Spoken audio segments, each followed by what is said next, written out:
Hello Multiverse, welcome to Omniverse Gamers. My name is Damien Bizzaio. This video is going to dissect another dynamic encounter. We're going to call this one, I guess, 30 Dragon Volcano. I don't know what to call this one. This was the climactic epic battle of our Ashen Sea campaign that we've been doing over COVID. So this is our Westmarchs game that we started, in March, thinking we were going to play it for a little while, and here we are in January, 9 months later, 50, 60 sessions later. This game just became exponentially epic. And this is our final. I brought all this loose ends back together. And this is our final climax. So this is going to be literally 30 dragons, which I call them teen dragons. They're like young. I took a young dragon and a regular dragon, adult dragon, and I kind of averaged them out and made a teen dragon. So that's what I. But there's 30 of them, and yeah. And my players, there's 5 players that are 9th level. They have magic items that make them kind of equal to maybe like a 11th level party, maybe even 12, depending on the whole campaign's kind of built up to them fighting dragons. So they have a lot of stuff to fight dragons with, which, because you're thinking like, how are they going to fight 30 dragons? That's 5 of them, and they don't really have to fight the dragons. That's part of this encounter. It's a 3-stage encounter. They have to confront the dragons. They have to sneak into this volcano. They have to go into the center of this volcano to find the egg of the king dragon, who's like a Bahamut dragon. This egg's gonna like expand and eat the planet. That's what this whole game's about. This egg is gonna eat the planet, and they're trying to stop that from happening. And now they've dialed back time when it was first planted there, and now they're able to go in, and the dragons have been de-aged because they were older. Now the dragons are teenagers because it's back in the past, so they have a chance, Along their side, they have 3 giant gods, like 3 gods of the giants. Throughout another part of this campaign is finding these giant gods who have been lost, and they've been awakening, and they've done certain things. They weakened the evil god a little bit he had split apart, and part of his aggression, they had kind of like killed that part of him. So he's still evil, but now he's a more conniving evil, whereas he used to just destroy stuff before. Now he's more about connivingly making things fall to ruin. They kind of changed the nature of that god throughout their quest. Anyway, the neutral god is on their side, and the good god, the god of good, is a baby. The baby just woke up. Like the last, I think maybe 2 or 3 sessions ago, the baby became a baby, and now it's rapidly aging. So now it's like a toddler. It's like a 2-year-old now. So the good giant god is a 2-year-old. It's a massive, massive baby. It's a massive toddler, like the size of it takes buildings and chews them and stuff, and it uses them as toys. So it's it's this crazy thing.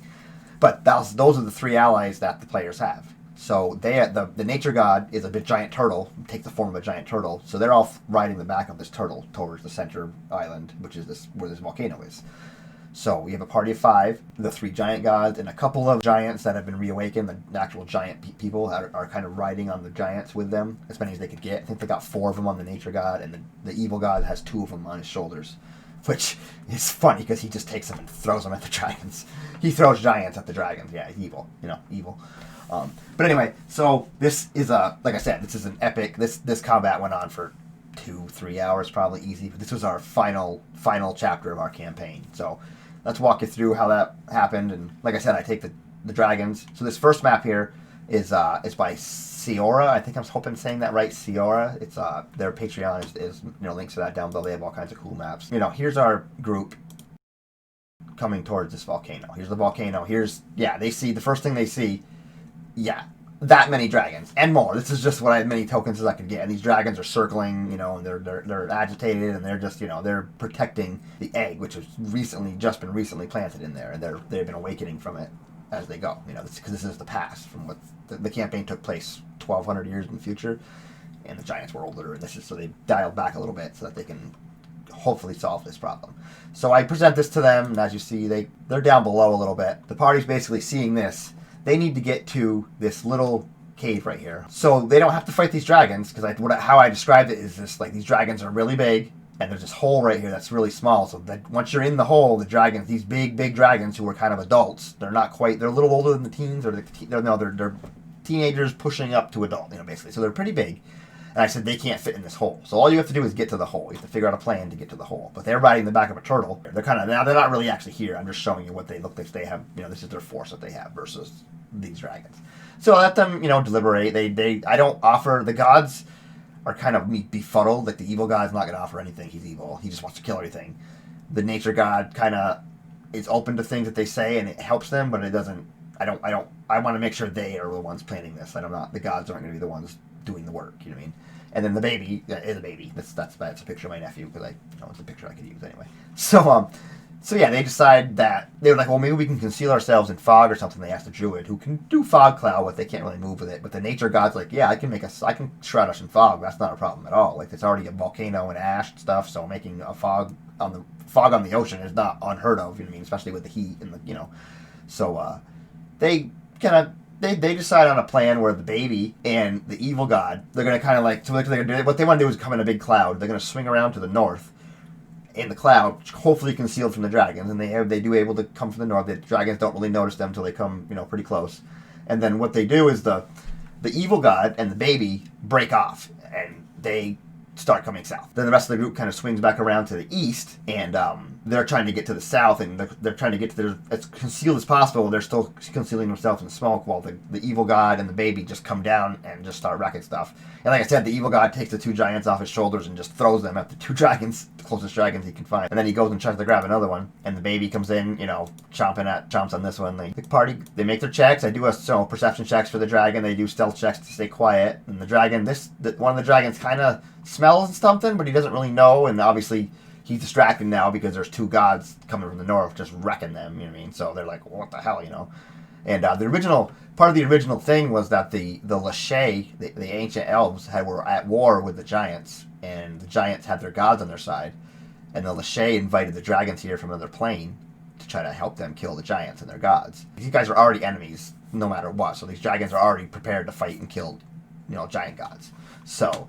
And vice versa. So yeah, they swing around, the carnage goes, and they, it's just, they're just like, holy crap, and I'm describing this, epic, big dragons versus these, colossal gods, like building-sized, skyscraper-sized gods, just wrecking stuff, and the baby's just, the evil god's fighting and destroying, and the baby's just kind of, and chewing and, playing, but, he's a god, and he's really strong. So the dragons are just, and this battle goes, they made it pretty far south, and then as they get around the corner, they start to come up towards the volcano, and then they're obviously discovered, so the dragons start to attack them as the nature god, which is the turtle here, start to climb up, and they plan that to get up to the hole, jump in the hole, let the giant gods, or the giants themselves, stay there on the nature god to help protect them and help to fight the dragons while they go into the tunnel.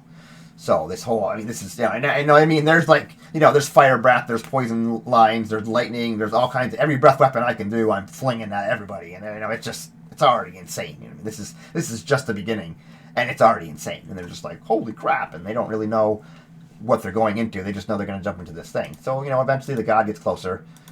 Now this red dragon right here, they start to really hammer on him. I don't know why, they just kind of he was in the way, and they just kind of singled him out, and they just started doing a lot of damage to him. And they don't know this, but all the dragons in this screen right here are just distractions. This is all the distractions. This is all, window dressing to get to the meat of the fight. Because obviously they're not going to, a 9th level party of 5 people is not going to fight 30 dragons. Even with the gods, they're in the middle of, it's like ants fighting in World War II. Like, they're not going to help, they're helping, but, Anyway, so in the end, I had this epic, my goal was to have little dragons on the inside, and it's one big dragon on the inside who's, protecting the egg.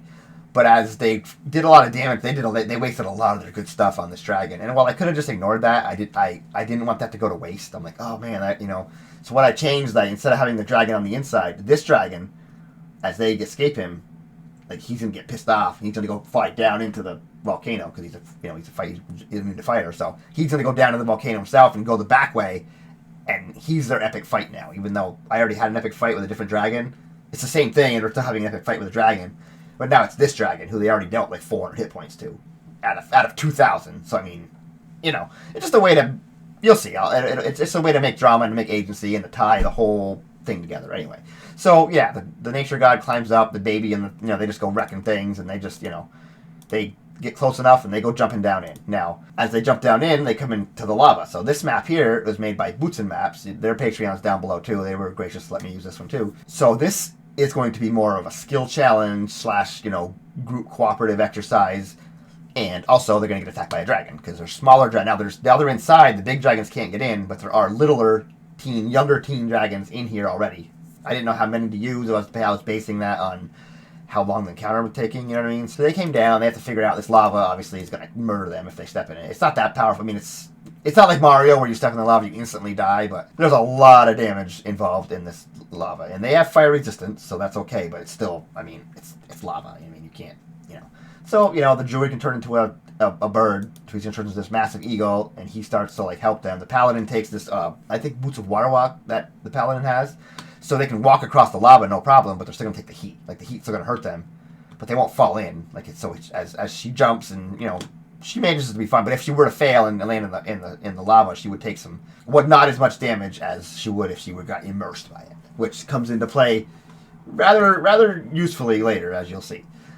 So they're navigating. She goes up. The druid turns into a thing, and I let them. I let it wait. I'm rolling perception checks for the dragons on the other side, just to make it suspenseful. I don't want to just come at them and kill them. See how far they get. Plus, I kind of want them to spread out. I don't want them to all be in one spot. When the dragon attacks, I want them to be vulnerable. Some of them to be across, some of them not to be across, and then they have to, you know what I mean. And then it's all go crazy from there. So the rogue stays behind. As the griffin can hold, they find out the griffin is strong enough to hold the ranger and the artificer, but not very far. So he brings them to there and kind of drops them. They sit there, and then boom, dragon comes in, swooping down up from below. This green dragon, a little green dragon, comes with poison, and now they've all resistant to fire, and now poison's coming at them. So now they have to deal with the breath weapon, and a fight with this dragon ensues, and it's crazy because they're stuck they're very vulnerable where they're at. Luckily, the spellcaster, the artificer, can shoot things from being held. Whereas the ranger's having a more harder time, and the ranger just drops and shoots, and then, So then, they exchange back and forth with this dragon for a while. The druid flies them around as best he can, drops them off at the dock, and then is trying to make his way down around south again to go get the rogue. As the paladin makes her way across, the paladin's, right south of the dragon here, and the dragon comes right at the paladin. Boom. And then I'm just like, bam, bam, trying to bash her. I hit her a couple times, and then I knock her. I knock her right off into the lava. Now, had she not been wearing those boots of lava, I mean, she's talking like 10d10 damage right there in that lava. But because she's wearing the boots, she just skins across the top. Because water walk, you can't sink in the liquid. So even though it's lava, she's not sinking. It's hitting her, but she's taking like 3d6 as opposed to 10d10. I think it was 3d10 I gave her instead of 10d10. It was less anyway. And, she's a paladin, she can heal it. And, she's like, oh shit, now she's prone. The druid makes his way back down, picks up the rogue, who's on tabaxi, so he's really light, and they start moving back across. So the dragon, after knocking the paladin down, the paladin shoots her aura. She has a Asamar, so she shoots her radiant aura or whatever and starts to hurt him. So he fades away and goes over towards the ranger, who's been, like a ranger. We have a Gloomstalker ranger who can do a lot of damage, really quickly. So the dragon quickly assesses that the ranger's the damage dealer, because dragons aren't stupid. I know who the damage dealer is of the party. I'm the DM for 60 sessions, but the dragon figures it out and goes right at the ranger, who's not good from a distance, but huge dragon in your face. Crazy battle. So they managed to hurt this thing enough, and I want it. So time was getting slow, and I actually had 4 maps set up, but time time D&D is a climax. So time. So I had this dragon flee. So I don't want to add too many to the next battle, but I need at least 3 dragons at the next battle. So I have this dragon. He's wounded. He's hurt. He's got maybe 250 hit points left out of like 1,500. And he goes, my party can do a lot of damage. And he goes away to the next map. So they then complete their skill challenge. They make it to the other side. And I just describe a cliff coming up on the left side. I describe a cliff going up. And then the cliff will lead to the next map, which is this big lava lake battle map, which is, this was created by Skepparbonk. I hope I'm saying that. I'm probably not saying that right, but I hope I am, because that sounds really cool. Skepparbonk. Their Reddit page is down below. They have a lot of cool stuff they post, and please check them out. They were nice enough to let us use this on the film too. So yeah, they're gonna climb up this map, and they're gonna come out on the east here into this map. Now they're up on this cliff, and they see this dragon fleeing them, coming down around, and they see this big chamber open up, and they can feel the heat and the lava, and there's bigger chambers and stuff. And as they open up, it's dark, but as they the light, and obviously lava is light. As I'm describing it, I don't reveal the Roll20 until I describe it. That's why I don't like dynamic lighting, because I want to control the narrative as I go, you know what I mean? So anyway, so we open this up, and boom, we're a little green dragon, a small teenage golden dragon who's sitting on this egg, which I had to hastily place this egg here because I had a whole other screen set up for the final battle, but time was just getting so down that I wasn't going to be able to get them through this map and to the next map in time to have the climax. So I just quickly moved my egg setup onto this map, and it worked out great. It worked out great. Anyway, but that's just sometimes that's why sometimes you gotta change things on the fly. You plan out these 4 maps, but then you only have time for 2 of them. I got time for 3. So they start to fight these dragons. They assess the gold dragon, fire stuff, and all that jazz. The first couple times they hit the egg, like things just bounce right off it and nothing happens. The egg's got this weird aura around it they don't really see it at first, but they start attacking the green. They know the green one's almost dead, so like, well, we can't damage the egg. Let's kill this dragon. So, they end up killing the green dragon, which actually helps them a lot because now there's dead dragons here. At first I had him like kind of fall down in the lava and die, but they kind of all balked at that. They're like, well, why would he fall there, like, and not just down below? But I'm like, oh, you're right. I thought it was dramatic and cool, but I guess that's why I'll roll a d8 and I'll see where he falls. And so I rolled it, and so he rolled there, which is beneficial to them because now they have cover. So it's they have a place for cover. So it's whatever. I don't even know if they used it, but I know it was legitimate. Question anyway. So that dragon's down. They got one more dragon, and they got the egg. So they kick in the gear. I described this cliff as being about 40, 50 feet up down to the bottom here, which makes their movement really rough. So the paladin jumps down and goes over towards the egg, and when the paladin gets to the egg, she feels this like absorption, just like this pulling. Something's pulling her life force. The egg is actually sucking her and eating her. They realize that. You have to be. I don't even know if they ever realized this mechanic, but my mechanic was the egg had to be actually absorbing somebody in order to be damaged. Somebody had to get close to it. That was just part of my mechanic of whatever. They didn't really figure it out, but the paladin goes in anyway, and so they just figured it out that way. So they're fighting, back and forth. They're dealing damage to the egg. You can see I start to draw. She's fighting. The gold dragon comes right at the paladin, so now so the paladin's got to turn and start fighting this gold dragon, or she's one-on-one-ing a dragon right now. And then of course I keep rolling, perception checks, and they hear this rumbling, and now from the north here comes their friend from before, and I describe all the arrows that they had put in his mouth before, all the damage they did to him. I describe this guy, and it was right about the right amount and right timing for him to come down the volcano and have made his way back into this chamber at the center of the volcano, even though they had to come the other way. So they're like, oh crap, but then they're like, they're kind of like, holy crap, there's another massive dragon in here now, like a bigger one, but also they're happy to fight that guy, and they tie it all together. They're and I mean this battle, this is our epic battle. So they just start, as you can see, they start cracking the egg and they start fighting the dragons, and slowly they put more and more cracks on the egg, and then eventually, the dragon's on them, and he's eating them. They're picking them up, flinging them. All the kinds of crazy stuff happens. So as the last blow of the egg, I think it was the artificer did the last blow to the egg, and the egg just kind of exploded and kind of like just like the yolk just started like oozing out like foam. And when the foam hit the lava, I had it be like Mentos and Coca-Cola or like baking soda. It just like everything just erupted and exploded. And I made them all roll save throws for I think it was a ridiculous amount, like 20 d10 damage from the lava itself. And they all made their save except for the artificer. But he also had fire resistance. I think it was 92 damage, and he took half of that, which was usually he was still awake. But they got shot up out of the volcano, in the lava, up into the sky, like hundreds and hundreds of feet into the sky, and then they started to arc down towards the water. And as they were arcing, as literally before their eyes, as they were arcing around, as the volcano shot out its last breath, and the egg kind of disintegrated, the volcano turned into a mountain that was not a volcano anymore. It reverted back to the before the egg was there. But now they're 500 feet in the air, about to plummet into the ocean. Yeah. So the druid, he had enough hit points that the damage that he took didn't make him lose his bird form. So he kind of guided the two down that he could, as far as he could go, and then he dropped them off at maybe 20 feet. And then he went shooting back up to try to get the other ones and catch them. And he managed to catch them. And then I think one of them, I think the paladin failed. The paladin had Misty Step. So the paladin just Misty Stepped and made it right at the end. Misty Step. So they all landed in the water.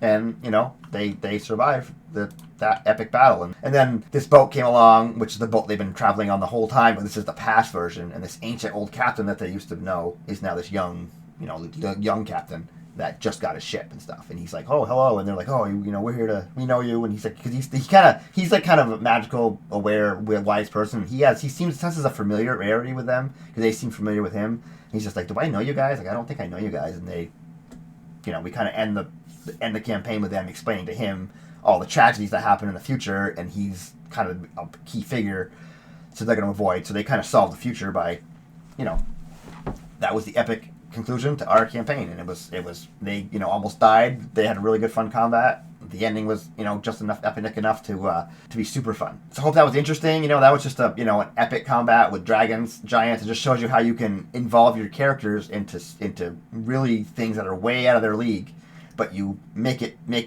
important to them and give them spots and give them things to do within that framework, and you can have epic conclusions to campaigns, which I barely finish a campaign. It's been a while, so I was very happy with the way that this campaign ended, and everybody was like, wow, that was so cool, and like they want to keep playing, but also the completion and the plus now they're trapped in the past of the same world, so we could technically keep playing, but we're moving on to other games and stuff. But yeah, this was the epic conclusion of Pirates of the Ashen Sea campaign. This, like I said, this is a 3-part encounter with a skill challenge in the middle, with some really, really crazy opponents and some really crazy mechanics, and you just kind of make it work and make it go.